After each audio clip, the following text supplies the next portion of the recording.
The great magnitude of this collection will be the Cervantes. This copy is 1608, which is the last version revised by the author himself. Jorge Ortiz Linares and his wife lived 34 Avenue Foch in a very brilliant mansion. They were great collectors in Paris in the 19th and 50s. They were very talented members of the famous Coffee Society. He had two hearts, living in Paris and being Spanish. So he collected Spanish art and Spanish books, and French art and French books. So being a passionate collector since the age of 35, he had the chance to enter the bookshop of Mag's brothers in London, asking to buy fine copies of Cervantes.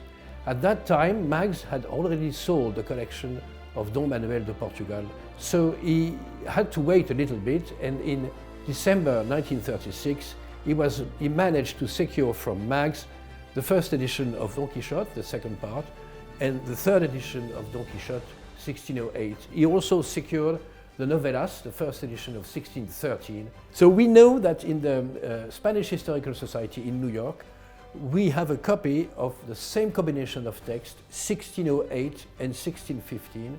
1608 is the best text revised by Cervantes. We know that the first edition of 1605 is full of mistakes, of spelling and of losses of sense. But the last version of the text, which is the best one, is the 1608.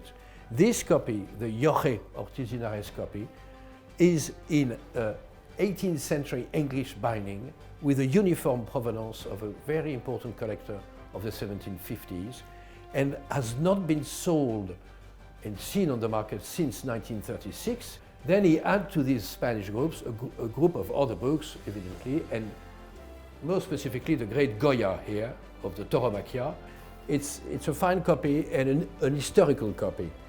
The plates are in very fine condition of this magnificent book, and it was offered by Valentin Carderera, who played a key role in the propagation of the work of Goya during the 19th century.